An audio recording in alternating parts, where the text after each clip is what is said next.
Do you know आपकी class 12th में जो सबसे इम्पॉर्टेंट चैप्टर है ऑर्गेनिक से, that is one of the important chapters है haloalkanes and haloarenes. अब इसी चैप्टर में एक प्रकार के रिएक्शंस आते हैं which is your substitution reaction, जिनको प्यार से SN1 SN2 के नाम से आप जानते होंगे अगर थोड़ा सा आपने haloalkanes haloarenes touch भी किया है। अब ये SN1 SN2 इतने क्रिटिकल क्यों होते हैं? क्योंकि यहाँ पे पहली बार बहुत ढंग से स्टीरियोकेमिस्ट्री इंट्रोड्यूस होती है। Stereochemistry, optical activity, chiral centre, ये सारी बातों का यहाँ पे जिक्र होता है। रास्मिक मिक्सचर क्या होता है इसका जिक्र होता है, साथ ही में इन्वर्जन, रिटेंशन। अब मैम एक मॉलिक्यूल का जब रिएक्शन होता है तब वो इतनी सारी चीज़ें एक साथ कैसे कर लेता है? अगर आपको इसमें थोड़ा सा भी डाउट है या जो भी चीज़ें आज के इस लेक्चर से कंप्लीट हो जाएंगी, आपकी सॉल्व हो जाएंगी। ऐसा क्यों है? क्योंकि बच्चा मैं आपको ऐसे रियल टाइम मॉलिक्यूल्स की मूवमेंट इन 3D स्ट्रक्चर दिखाने वाली हूँ, जहाँ पे हम रोटेट कर करके सारे मॉलिक्यूल्स देखेंगे और आपके सारे डाउट्स क्लियर हो जाएंगे फॉर श्योर। अब देखिए सबसे पहले हैलो एल्केन्स या हैलो अरीन्स की बात कर लेते हैं। वो है क्या? फॉर एग्जाम्पल आपने एक नॉर्मल एल्केन बनाया, एल्केन बना के जो एल्केन में क्या होता है, कार्बन होता है दो, फॉर एग्जाम्पल ईथेन, उसमें मेरी 6 हाइड्रोजन जुड़ी है। आपने क्या किया, एक हाइड्रोजन उसकी एक हैलोजन एटम से रिप्लेस कर दी। X रिप्रेजेंट करता है हैलोजन।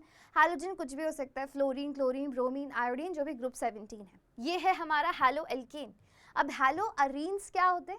जब बेंजीन रिंग से जो हाइड्रोजन रिप्लेस होके वहाँ पे डायरेक्टली आपका एक हैलोजन जुड़ जाता है, मतलब जब डायरेक्टली बेंजीन रिंग से हैलोजन जुड़ा है तो उसको बोलते हैं हैलो अरीन। अब जब एक ही हैलोजन्स जुड़े हैं तो इनको बोलते हैं मोनो हैलो एल्केन्स या मोनो हैलो अरीन्स। आप देखिए कि ये पूरी कार्बन चेन में एक ही आपका हैलोजन है, यहाँ पे भी पूरी कार्बन रिंग में आपका एक ही हैलोजन है। दिस मीन्स मोनो, मोनो का मतलब सिंगल। सिमिलरली थोड़ा सा बेसिक्स हम कर लेते क्लियर। डाई हैलो एल्केन्स क्या होते हैं? डाई हैलो मतलब हमारी कार्बन चेन पे 2 हैलोजन्स लगे हैं तो डाई हैलो हो गया। सिमिलरली डाई हैलो अरीन क्या हो गया? बेंजीन रिंग पे डायरेक्टली 2 हैलोजन्स है तो डाई हैलो अरीन हो गया। सिमिलरली हम ट्राई की बात कर लेते हैं। ट्राई में क्या होगा कि हमारी एल्केन चेन पे हमारे 3 हैलोजन्स, वे सिमिलरली डायरेक्टली बेंजीन रिंग पे जब 3 हैलोजन्स होंगे तो वो ट्राई हैलो अरीन हो जाएगा। सिंपल। इसका नोमेनक्लेचर IUPAC बहुत इंपॉर्टेंट है तो वो गो थ्रू ज़रूर कर लेना एग्जाम्स के लिए। अब आगे देखते हैं। अब इसमें जो नेक्स्ट इंपॉर्टेंट चीज़ है वो होती है कि प्राइमरी हैलोजन या primary haloalkane, secondary haloalkane, tertiary haloalkane, ये पता होने चाहिए। तो प्राइमरी हैलो एल्केन क्या है? फॉर एग्जाम्पल ये मेरा कार्बन जब सिर्फ एक कार्बन से जुड़ा है, एक और कार्बन से, दिखाई दे रहा है this carbon is attached to 1 alkyl chain. R represent करता है ब्लू कलर का एल्काइल चेन। बाकी दोनों हाइड्रोजन है, देखिए ये भी हाइड्रोजन है आपकी, आप इधर थोड़ा सा घुमाओगे तो हाइड्रोजन है, वो भी हाइड्रोजन है। सिर्फ ये जो ब्लू वाला है ना, व्हाइट, आप बॉल्स याद रखो, व्हाइट इज हाइड्रोजन। अभी ज़्यादा घुमा के नहीं देखते, हम देखते हैं व्हाइट बॉल्स हाइड्रोजन है। बाकी जो कलर बॉल्स हो गई, ग्रीन हमारा हैलोजन रहेगा, ब्लू हमारा एल्केन हो गया।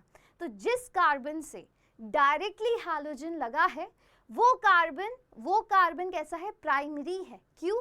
क्योंकि वो सिर्फ एक कार्बन चेन से जुड़ा है तो इसीलिए ये हो गया प्राइमरी हैलो एल्केन। सिंपल। अब सिमिलरली यहाँ पे देखो ये कार्बन आपका सेकेंडरी है, दिखाई दे रहा है सेकेंडरी, 2 कार्बन चेन से जुड़ा है। जब कार्बन आपका 2 कार्बन चेन से जुड़ा है वो सेकेंडरी। अब सेकेंडरी कार्बन से जब हैलोजन जुड़ा होता है तो वो सेकेंडरी हैलो एल्केन हो गया। सिमिलरली जब आपका कार्बन 3 डिफरेंट कार्बन चेन से जुड़ा हो या कार्बन से जुड़ा हो तब, और उसी कार्बन से डायरेक्टली आपका हैलोजन अटैच है तो वो हो गया tertiary. Simple. Primary, secondary, tertiary, easy. उसके बाद आगे चलते हैं हमारा बेंजाइलिक हैलाइड्स के ऊपर। अब मैंने एक बात करी, अभी हमने हैलो अरीन्स की बात करी। हैलो अरीन्स क्या आते हैं कि जिनमें मेरी बेंजीन रिंग पे डायरेक्टली हैलोजन अटैच था। जो बेंजाइलिक एल्केन्स है those are different. Benzylic alkanes क्या होते हैं? देखो तीनों में बेंजीन रिंग है, बस बेंजीन रिंग से जो डायरेक्टली कार्बन अटैच होगा, सभी को दिख रहा है डायरेक्टली, उस कार्बन से जब हैलोजन लगी होगी तब वो हो जाती है आपकी benzylic. This position is benzylic. जो कार्बन डायरेक्टली बेंजीन रिंग से अटैच्ड है, जब भी उस पर कुछ लगा होता है that is your benzylic position. Understood? अब बेंजाइलिक पोजीशन पे अगर आपका फॉर एग्जांपल ये कार्बन है, ये कार्बन केवल एक कार्बन से जुड़ा है, एक कार्बन चेन से, इसका मतलब ये प्राइमरी कार्बन हो गया। प्राइमरी से जब हैलोजन डायरेक्टली जुड़ा है तो ये हो जाएगा प्राइमरी बेंजाइलिक हैलाइड। सिंपल। यहाँ पे फिर से ये बेंजाइलिक पोजीशन है, यहीं पे हैलोजन लगा है। अब ये वाला जो कार्बन है मेरी एक एल्काइल चेन से जुड़ा है, दिख रहा है, बाकी पीछे हाइड्रोजन है, तो 1 and 2, अब ये 2 कार्बन चेन से जुड़ा है, एक बेंजीन की है, तो ये हो गया सेकेंडरी। फिर सिमिलरली सेकेंडरी बेंजाइलिक हैलाइड, और सिमिलरली यहाँ पे देखो, यहाँ पे ये 1 2 3 कार्बन चेन से जुड़ा है आपका वो बेंजाइलिक हैलोएल्कीन, तो इसीलिए हो गया टर्शरी बेंजाइलिक हैलाइड। सिंपल हुआ, प्राइमरी टर्शरी। अब जो हमने ये बॉन्ड बनाई है, कौन सी बॉन्ड, कार्बन और हैलोजन के बीच की बॉन्ड, ये किस प्रकार की होती है, तो let us see the nature of the CX bond. बहुत इंपॉर्टेंट है, बहुत इंटरेस्टिंग है।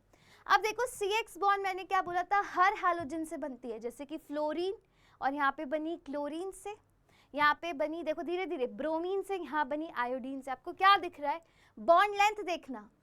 अब जैसे जैसे फ्लोरीन कैसे आता है, दिस इज ग्रुप 17, फ्लोरीन के नीचे क्लोरीन के नीचे ब्रोमीन के नीचे आयोडीन, तो नीचे जाते जाते साइज बढ़ता है।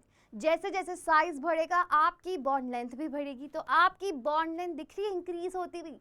अब नीचे वाला ग्राफ देखते हैं, जैसे जैसे बॉन्ड लेंथ इंक्रीज होती है बॉन्ड एनर्जी उतनी ही डिक्रीज होती है। हमेशा याद रखना, जितनी छोटी बॉन्ड लेंथ होगी उतनी ज़्यादा स्ट्रांग होगी।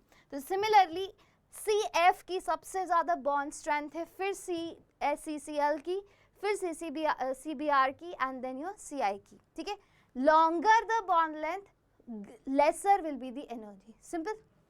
अब देखो नेक्स्ट डाइपोल मोमेंट की बात करते हैं। जो डाइपोल मोमेंट होता है वो किस किस पे डिपेंड करता है, ये थोड़ा सा इंटरेस्टिंग है, ट्विस्टेड है। आप बोलोगे कि जो मैम डाइपोल मोमेंट है हमारा डिपेंड करता है 2 चीज़ों पे, एक तो है पोलैरिटी कि कितना चार्ज का डिफरेंस है। जैसे कार्बन अगर फ्लोरीन से जुड़ा है तो फ्लोरीन इज वेरी इलेक्ट्रोनेगेटिव, वो अपनी तरफ इलेक्ट्रॉन्स खींच लेगा, राइट, जिसकी वजह से उस पे नेगेटिव और कार्बन पे पॉजिटिव चार्ज आएगा। तो आप बोलोगे कि मैम इस बॉन्ड में बहुत पोलैरिटी है, बट एक और चीज़, जो हमारा डाइपोल मोमेंट है वो चार्ज पे तो डिपेंड करता ही है, साथ में डिस्टेंस पे भी करता है। डिस्टेंस का मतलब है कि उसका फॉर्मूला होता है Q इंटू डी, मतलब जितना ज़्यादा डिस्टेंस होगा उतनी ज़्यादा ही उसका डाइपोल मोमेंट होगा। ठीक है, अब आप सोचोगे कि मैम फ्लोरीन तो सबसे ज़्यादा इलेक्ट्रोनेगेटिव है तो उसका डाइपोल मोमेंट ज़्यादा होना चाहिए, बट यहाँ पे एक एक्सेप्शन होता है। सबसे ज़्यादा डाइपोल मोमेंट देखिए आप, आपका है CCl बॉन्ड का, जो कार्बन क्लोरीन बॉन्ड है वो, क्योंकि क्लोरीन थोड़ा सा बड़ा मॉलिक्यूल हो गया, उसका डिस्टेंस इंक्रीज हुआ, इसीलिए डाइपोल मोमेंट भी इंक्रीज हो गया। तो अब इसका ऑर्डर होता है सबसे ज़्यादा CCl बॉन्ड, उसके बाद CF बॉन्ड, उसके बाद CBr, उसके बाद CI बॉन्ड, राइट। ये सारे डाइपोल मोमेंट के यहाँ पे वेरिएबल्स लिखे हैं, you can go through that, but यही वाला ट्रेंड फॉलो होता है। आगे चलते हैं, अब हमारा सब्स्टिट्यूशन रिएक्शन की हम बात करते हैं। सब्स्टिट्यूशन रिएक्शन क्या है, वो होता है कि जैसे ये मेरा हैलोएल्केन था मेरा हैलोएल्केन इस प्रकार से, या फिर इसको अल्काइल हैलाइड बोल दीजिए, हैलोएल्केन बोल दीजिए। यहाँ पे मैं क्या कर रही हूँ, ये मेरा इस प्रकार से हैलोएल्केन है, कार्बन से 3 हाइड्रोजन लगी, एक क्लोरीन। अब क्या कर रही हूँ, इस वाली बॉन्ड को मुझे तोड़ के कोई और मॉलिक्यूल से रिप्लेस कराना है। सब्स्टिट्यूशन का क्या मतलब होता है, सब्स्टिट्यूशन का मतलब होता है एक चीज़ हटा के दूसरी चीज़ उसकी जगह लानी। फॉर एग्जाम्पल आपकी क्लास में, क्लासरूम, आप स्कूल गए, स्कूल में आपकी कोई टीचर एब्सेंट हो जाती है तो उसकी जगह एक सब्स्टिट्यूट टीचर आती है कि नहीं आती, तो मतलब कोई एक गई तो दूसरी आई, है ना, तो वो होता है सब्स्टिट्यूशन रिएक्शन। अभी सब्स्टिट्यूशन 2 प्रकार से होता है आपके एल्काइल हैलाइड में, राइट। तो पहला प्रकार हम यहाँ पे देख रहे हैं जिसको बोलते हैं, अभी देखते हैं क्या बोलते हैं। पहला प्रकार हम देख रहे हैं यहाँ पे, इसमें क्या, ये मेरी CCl बॉन्ड है। एक मेरी बात ध्यान से याद रखना, क्लोरीन इज वेरी इलेक्ट्रोनेगेटिव, इसका मतलब वो इलेक्ट्रॉन्स अपनी तरफ खींच के रखेगा, राइट। और ये वाला जो कार्बन है कैसा है, इलेक्ट्रोपॉजिटिव हो जाएगा। क्यों, क्योंकि इसने इलेक्ट्रॉन्स अपनी तरफ खींच लिए, तो ऑब्वियसली इस पे पॉजिटिव आएगा, क्योंकि इस पे नेगेटिव चार्ज आ गया, आया, इस पे पॉजिटिव चार्ज है। अब जब इस पे कोई भी ऐसी स्पीशीज जिसके पास लोन पेयर है या नेगेटिव चार्ज है, वो इस पॉजिटिव चार्ज कार्बन पे अटैक कर पाएगा कि नहीं। तो ऐसी चीज जिसके पास नेगेटिव चार्ज या इलेक्ट्रॉन्स होते हैं उनको बोलते हैं हम न्यूक्लियोफाइल। वेरी इंपॉर्टेंट, मतलब ये न्यूक्लियस लविंग होते हैं, तो ये इस पे अटैक करेगा, कर रहा है, ये पीछे से अटैक सभी को दिखाई दे रहा है, इसको अटैक करते हुए देखो। अब ये आपका OH, ये दिखा आप सभी को, अभी क्या हुआ, ये इसने जैसे ही इस पे अटैक किया तो इसने बॉन्ड बनानी शुरू करी आपके कार्बन के साथ। सिमिलरली ये जो Cl की बॉन्ड है ये यहाँ से टूटने लगी। तो ये प्रोसेस साइमल्टेनियसली एक साथ होता है, वेरी इंपॉर्टेंट, कि ये बॉन्ड का बनना और ये बॉन्ड का टूटना। तो इसको बोला जाता है ट्रांजिशन स्टेट। सभी को दिख रहा है ये जो ट्रांजिशन स्टेट होती है बच्चा, ठीक है, इसको बोलते हैं ट्रांजिशन स्टेट। और यहाँ पे आपकी ट्रांजिशन स्टेट में कार्बन की कितनी बॉन्ड्स दिख रही है, 1 2 3 4 5 दिख रही है, 5 बॉन्ड्स है, इसीलिए से ट्रांजिशन स्टेट बोला जाता है, मतलब इसको आइसोलेट नहीं किया जा सकता। उसके बाद क्या होगा, उसके बाद देखिए, उसके बाद ये बॉन्ड आपकी पूरी की पूरी टूट जाएगी, राइट, ये बॉन्ड टूटी और फिर ये नई बॉन्ड आपकी बन गई, दिखाई दे रही है, मीथेनॉल बन गया। आपने मिथाइल क्लोराइड से शुरू किया था और अब आपका मीथेनॉल बन गया मॉलिक्यूल। अब यहाँ पे आपने क्या चीज नोटिस करी, एक और चीज दोबारा से देखिए, इसी को आप देखना, दोबारा से यही रिएक्शन दिखा रही हूँ। आपका क्लोरीन इस साइड में लगा है, दिखाई दे रहा है, उसके बैक से अटैक किया है आपके OH नेगेटिव, दिखाई दे रहा है, हमेशा ऐसे होएगा। इनको बोलते हैं हम SN2 रिएक्शंस, वेरी इंपॉर्टेंट। ये एक ही स्टेप में होती है, जैसे कि ये जुड़ा और ये टूट रहा, इसका जुड़ना और उसका टूटना एक ही स्टेप में होता है, वन स्टेप रिएक्शन है। दूसरी चीज क्या है, बैकवर्ड अटैक है, कि जहां पे आपका हैलोजन है उसके पीछे से अटैक करता है, ये दिखाई दे रहा है, ये देखो क्लोरीन आपका यहाँ लगा था, इसने पीछे से अटैक किया, ट्रांजिशन स्टेट बनी जिसमें ये बॉन्ड बन रही है, ये बॉन्ड टूट रही है, उसके बाद ये क्लोरीन की बॉन्ड पूरी टूट जाएगी और आपका इस प्रकार से प्रोडक्ट बनेगा, दिखाई दे रहा है पीछे से।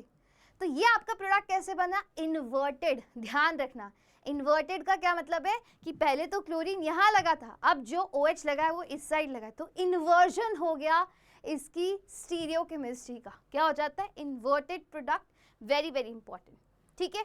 इसको बायोमोलिकुलर रिएक्शन या SN2 रिएक्शन बोलते हैं, सारी थ्योरी यहाँ लिखी है। आगे चले, आगे चलते हैं, अब देखते हैं इन्वर्जन ऑफ कॉन्फ़िगरेशन, जो मैं आपको बता रही हूँ। ये देखिए हाइड्रोक्साइड आयन पीछे से आ रहा है, अटैक कर रहा है आपके इस मॉलिक्यूल पे, अल्काइल हैलाइड पे किया, ठीक है। ये क्लोरोमीथेन का आपका टेट्राहेड्रॉन है, ध्यान से देखना, टेट्राहेड्रॉन है क्लोरोमीथेन का, मतलब ये बीच में कार्बन है, यहाँ क्लोरीन लगा है, बाकी 3 आपके हाइड्रोजन लगे हुए और ऐसा टेट्राहेड्रॉन बना हुआ है, दिखाई दे रहा है सभी को।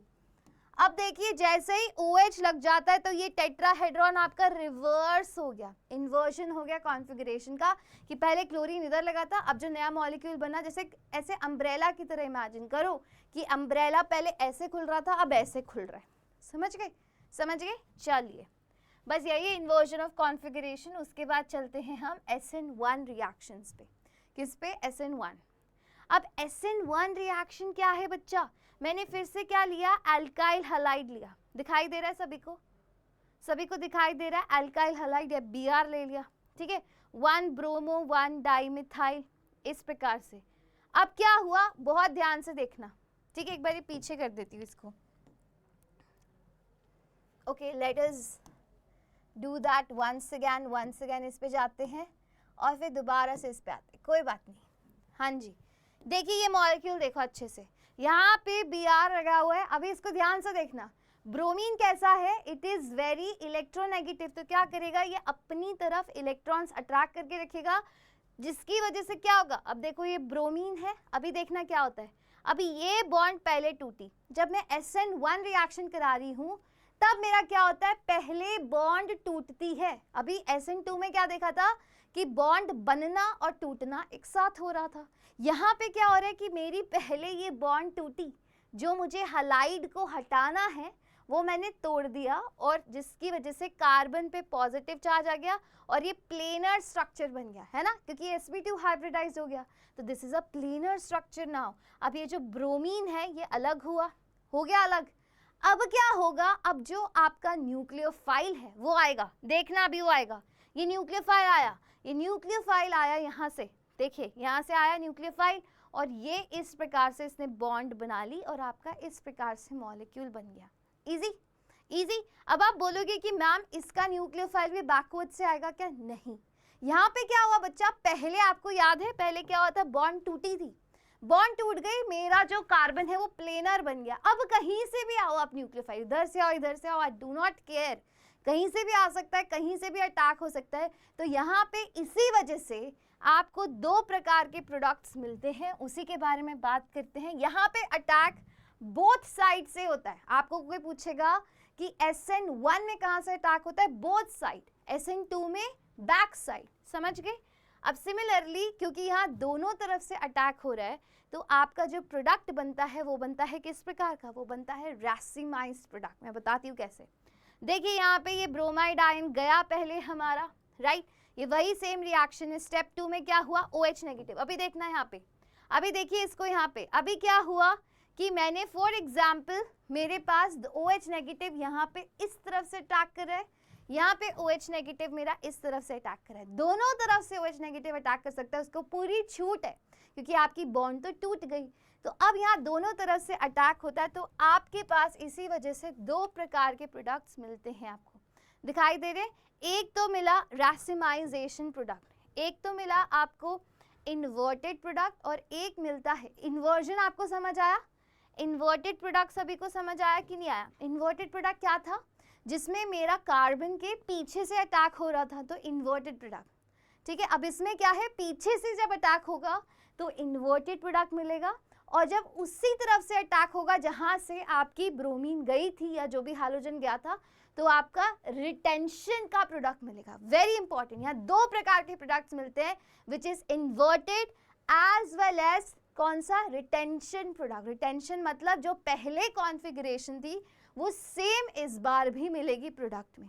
अब आप बोलोगे कि मैम कितना इन्वर्जन हो जाता है, कितना आपका रिटेंशन होता है, तो इसी को बोलते हैं रैसिमाइजेशन। रैसिमाइजेशन क्या होता है, जब इन्वर्टेड और आपका रिटेंशन वाला प्रोडक्ट की मात्रा 50% बनती है। कैसे बनती है, वो भी 50% बना, ये भी 50%, तब वो बनता है आपका रैस्मिक मिक्सचर। क्या बनता है, रैस्मिक मिक्सचर।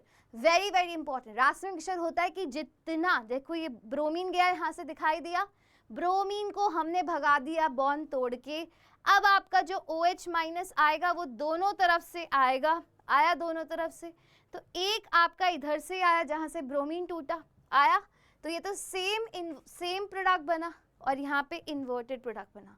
जहाँ पे सेम कॉन्फ़िगरेशन का बनता है उसे बोलते हैं हम रिटेंशन। अंडरस्टूड? चले आगे। अब इसी के बारे में थोड़ी और बात कर लेते हैं। अब देखिए हमने यहाँ पे बनाया अपना हेलो एल्केन मॉलिक्यूल, सभी को दिखाई दे रहा है किस प्रकार का है। दिस इज योर टर्शरी, नहीं दिस इज योर सेकेंडरी। यहाँ पे एक और दो कार्बन चेन से जुड़ा हुआ है, सेकेंडरी हेलो एल्केन है, दिखाई दे रहा है। अब देखिए नेक्स्ट क्या करते हैं, this is asymmetric alkyl halide. अब आपके पास यहाँ तीन तरह के प्रोडक्ट्स यहाँ पे दे रखे हैं, बहुत अच्छे से देखना। अभी क्या होगा, आपका यहाँ पे ये X टूटा, और क्या हुआ, आपका जो Y है कुछ भी हो सकता है, X इज योर हैलोजन। अब इसकी जगह आपने कोई भी न्यूक्लियोफाइल जोड़ दिया, जैसे अभी OH जोड़ रहे थे, अगर उसी जगह पे देखो उसी डायरेक्शन में आके OH जुड़ा तो इसको बोल रहे रिटेंशन, बोला। सिमिलरली जब पीछे से आके जुड़ रहा है तो इन्वर्जन।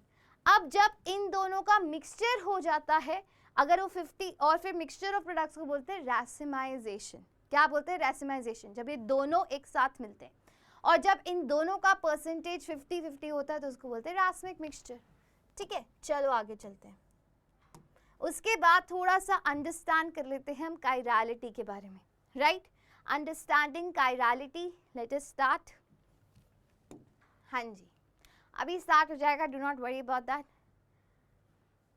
हाँ, कायरलिटी क्या है, ये बहुत इंपॉर्टेंट है। देखो, chirality an object that can not be super impose on it's mirror image is called chiral. मतलब ऐसा ऑब्जेक्ट जिसकी मिरर इमेज, आप अपने आप को शीशे में देखते हो तो आपकी क्या दिख रही है सामने, मिरर इमेज। इतना तो फिजिक्स में पढ़ा है। तो आपके हाथ, फॉर एग्जाम्पल ये मेरा हाथ है और ये मेरा क्या है, दूसरा हाथ है ना, ये एक दूसरे की लगता है मिरर इमेज की। मैं जैसे शीशे में देखती हूँ ना, उसी प्रकार से दिख रहा है। थंब इधर है तो ये थंब भी इधर दिखता है, ये फिंगर इधर है, ये फिंगर भी इधर दिखती है, राइट। जिस प्रकार से मिरर में देखती हूँ वैसे दिख रहा है। बट जब मैं इनको सुपर इम्पोज करने की कोशिश करूंगी तो ये सुपर इम्पोज नहीं होती। मतलब लगता है कि मिरर इमेज है, but mirror images are non superimposable. तब होते हैं वो आपके chiral molecules. Very important, chiral molecules वो होते हैं जैसे जिनकी मिरर इमेज अगर बनाई, ये देखो ये कप एक दूसरे पे एकदम दिखा, ये कप एक दूसरे पे एकदम क्या हो गया, सुपर इम्पोज, पर ये हाथ नहीं हो पाए, ये हाथ नहीं हो पाए, तो हाथ आपके कायरल ऑब्जेक्ट सिग्निफाई करते हैं। और ये जो कप है ये कैसा होता है आपका, ए कायरल, ये कायरल नहीं है। और जो कायरल ऑब्जेक्ट्स होते हैं वो ऑप्टिकल एक्टिविटी दिखाते हैं। अब मैम आपने तो ये नॉर्मल ऑब्जेक्ट से कायरलिटी समझा दी कि जिसकी non super imposable mirror image होगी वो कायरल है। अब मैं मॉलिक्यूल्स में कैसे देखूंगी कौन सा कायरल है और कौन सा नहीं, तो यहाँ पे देखते हैं किस प्रकार से देखेंगे। देखिए फॉर एग्जाम्पल, देखिए यहाँ पे अभी शुरू करते हैं हमारे 3D molecules, chirality of organic compounds, right. यहाँ पे देखिए आपके पास क्या है, आपके इस प्रकार से एक प्रोपेनॉल या एक ब्यूटेनॉल लिया, ध्यान से देखना। अब यहाँ पे जो ये कार्बन है ये मेरे दो सेम ग्रुप से जुड़ा है, यहाँ दिखाई दे रहा है। और यहाँ पे जो ब्यूटेन टू ऑल है यहाँ पे ये 1 2 3 4, इसके चारों के चारों ग्रुप्स क्या हैं, एक दूसरे से अलग दिखाई दे रहे हैं। तो ऐसा कार्बन, मेरी बात ध्यान से सुनना, ऐसा कार्बन जिससे 4 ग्रुप्स लगे होने चाहिए, पहला कंडीशन, कार्बन sp3 हाइब्रिडाइज्ड, उससे 4 ग्रुप्स होने चाहिए और चारों डिफरेंट होने चाहिए। इस प्रकार से चारों, जैसे ब्यूटेन टू ऑल में आपके इस कार्बन से ये मिथाइल, ये इथाइल, ये हाइड्रोजन, ये हाइड्रोक्सी, चारों डिफरेंट है, तो ये आपका कायरलिटी शो करेगा। क्या शो करेगा, कायरलिटी। इसकी जो मिरर इमेज होगी वो नॉन सुपर इम्पोजेबल होगी। यहाँ पे आपको दो मॉलिक्यूल सेम दिख रहे हैं जिसकी वजह से ये नॉट कायरल मॉलिक्यूल होगा। कैसा होगा, नॉट कायरल, ठीक है। देखो यहाँ पे भी अभी यही समझाएगा ये। सेकेंड टेस्ट ऑफ कायरलिटी क्या है, यहाँ पे देखिए वही है। सेकेंड टेस्ट क्या है जो मैंने आपको बताया कि इनकी जो मिरर इमेजेस हैं नॉन सुपर इम्पोजिबल केवल तब होंगी जब उससे 4 डिफरेंट ग्रुप्स अटैच होंगे, राइट।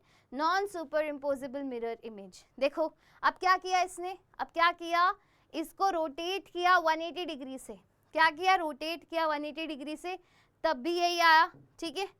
अब ये देखो ये 180 डिग्री से हमने रोटेट किया, दिखाई दे रहा है, इसको 180 से रोटेट किया, इसको भी 180 से रोटेट किया। अब क्या इसकी मिरर इमेजेस सुपर इम्पोजेबल हैं, देखिए अब इनको सुपर इम्पोज करके देखते हैं। ये देखो दिखाई दिया, ये वाला जो प्रोपेन वाला था उसकी तो एकदम सुपर इम्पोज हो गई एक दूसरे पे, बट ये वाली नहीं हुई। तो जैसे ही मैंने 180 डिग्री पे रोटेट किया, राइट, तो वैसे ये नॉन सुपर इम्पोजेबल है, इसीलिए ऑप्टिकली एक्टिव है। अब एक और चीज, जो मॉलिक्यूल्स कायरल होते हैं वो ऑप्टिकली एक्टिव होते हैं। इसका क्या मतलब है, I will let you know 1 second में, बस ये चीज अच्छे से समझ लो। दोबारा से, आपका ये प्रोपेन टू ऑल, ये ब्यूटेन टू ऑल, मैंने बताया इसके 2 सेम ग्रुप से तो कायरल नहीं होगा। अभी एग्जाम्पल के साथ बता रहे हैं, नॉन सुपर इम्पोजेबल आपको दिखेगा। आपने पहले इसकी मिरर इमेज बनाई, मिरर इमेज बनाते ही इसको 180 डिग्री से रोटेट कर दिया। देखो ये मिरर इमेज बनाई, अब देखना इसको रोटेट करते हुए, ये मैंने रोटेट किया, सभी को दिखाई दिया, ये इधर चला गया, इधर चला गया। इसी मॉलिक्यूल को 180 डिग्री से रोटेट किया। अब क्या करूंगी, इसको एक दूसरे पे सुपर इम्पोज करके दिखाते हैं। अब देखना देखना देखना, अब ऊपर वाला पूरा सुपर इम्पोज हो गया, इसका मतलब not chiral, not optically active. नीचे वाला कायरल क्योंकि वो है ऑप्टिकली एक्टिव, क्योंकि वो कैसा है, वो है आपका नॉन सुपर इम्पोजेबल। अंडरस्टूड, चलते आगे, नेक्स्ट पे चलते हैं हम अपना। अब वही चीज है कि इसकी कायरलिटी देखने के लिए हमें चाहिए एक एसिमेट्रिक कार्बन, वही बात मैंने बता दी। उसके बाद आगे चलते हैं हम ऑप्टिकली इनएक्टिव कंपाउंड्स के पास में, ठीक है। ऑप्टिकली इनएक्टिव, देखो अब मैंने क्या बोला कि ma'am optically active, optically inactive का क्या मतलब है बच्चा। ऑप्टिकली एक्टिव वो कंपाउंड्स होते हैं, पहले ये समझो कि ऑप्टिकल एक्टिविटी हम किससे देखते हैं, हम देखते हैं पीपीएल लाइट से। पीपीएल लाइट क्या है, जैसे कि ये लाइट आ रही है, ये लाइट की जो फ्रीक्वेंसी है ना, जो डायरेक्शन है वो हर साइड है, इधर इधर इधर इधर हर साइड जा रहा है। फिर यहाँ पे आप क्या लगा देते हो, एक पोलराइजर लगा देते हो। ये अनपोलराइज लाइट है कि यहाँ पे इस डायरेक्शन में भी ये जा रही है, इस डायरेक्शन में भी रोटेट हो रही है, इस डायरेक्शन में भी रोटेट हो रही है, राइट। अब आपने इसे पोलराइजर लगा दिया, इसमें क्या किया, ये सिर्फ एक ही डायरेक्शन में लाइट को पास होने देता है, दिखाई दे रहा है। अब पोलराइज लाइट आ रही है आपके पास, इसको बोलते हैं प्लेन पोलराइज लाइट, दिखाई दे रही है, एक प्लेन में आ रही है। अब यहाँ पे हर डायरेक्शन में आ रही थी। अब जैसे ही यहाँ पे एक पोलराइजर लगा दिया हमने तो एक प्लेन में आ रही, इसको बोलते हैं पीपीएल लाइट। अब ये पीपीएल लाइट का क्या किया हमने, यहाँ पे देखो, अब इसको मैंने ये कंपाउंड है यहाँ पे इससे पास कराया, तो देखो जिस डायरेक्शन में लाइट आ रही थी उसी डायरेक्शन में चली गई। इसका मतलब है ये ऑप्टिकली इनएक्टिव, कि इसने इस लाइट को रोटेट नहीं किया तो वो कंपाउंड है ऑप्टिकली इनएक्टिव। और वो सारे के सारे जो एक कायरल नॉट कायरल कंपाउंड्स थे वो सारे ऑप्टिकली इनएक्टिव होते हैं। जिनकी मिरर इमेज सुपर इम्पोजेबल होती है वो ऑप्टिकली इनएक्टिव होते हैं, वो इस लाइट को रोटेट नहीं कर पाते। बट सिमिलरली अगर आपका कंपाउंड ऑप्टिकली एक्टिव है तो वो क्या करता है, वो इसी पीपीएल लाइट को रोटेट कर देता है, या तो राइट डायरेक्शन में, जैसे इसने राइट डायरेक्शन में किया तो ऐसे कंपाउंड्स को बोलते हैं डेक्स्ट्रो रोटेटरी, और क्योंकि उन्होंने रोटेट किया कंपाउंड को इसीलिए बोलते हैं ऑप्टिकली एक्टिव। ठीक है, तो ये डेक्स्ट्रो रोटेटरी हो गए। सिमिलरली अगर उन्होंने लाइट को किसकी डायरेक्शन में, लेफ्ट डायरेक्शन में रोटेट किया तो उनको बोलते हैं लीवो रोटेटरी कंपाउंड्स। अब आप बोलोगे कि मैम कैसे पता चलेगा कौन सा लीवो है कौन सा डेक्स्ट्रो है, तो आप कभी भी देख के नहीं बता सकते, एक्सपेरिमेंटली ही पता लग सकता है। एग्जाम में अगर आएगा कि बताइए ये कंपाउंड डेक्स्ट्रो है कि लीवो है, आप बोलोगे हमें नहीं पता, नहीं पता चल सकता, केवल एक्सपेरिमेंटली पता चल सकता है। ठीक है, सो दैट इज इट। आज मैंने आपको पूरी स्टीरियो केमिस्ट्री ऑप्टिकली एक्टिविटी यहाँ पे सारी समझा दी। But before you guys go away, मेरे पास एक लास्ट आपके लिए न्यूज़ है to share. The news is कि Rankless is here with the AITS test series, जहाँ पे आपको नीट के और जेई के दोनों में आपको क्या मिलते हैं, 18 टेस्ट्स मिलते हैं। अब ये टेस्ट कैसे होंगे, अगर जेई का आप पेपर दोगे तो जेई में आपके जेई एडवांस, जेई मेंस, इन दोनों प्रकार के टेस्ट आपके लिए डिज़ाइन किए गए हैं। मेजर टेस्ट, माइनर टेस्ट, हर प्रकार का टेस्ट बच्चा यहाँ पे अवेलेबल है। यहाँ की खास बात क्या है कि ये जो पेपर्स आप दोगे इसका डिटेल सोल्यूशन आपको मिलेगा, साथ ही में ये एरर लेस पेपर्स हैं।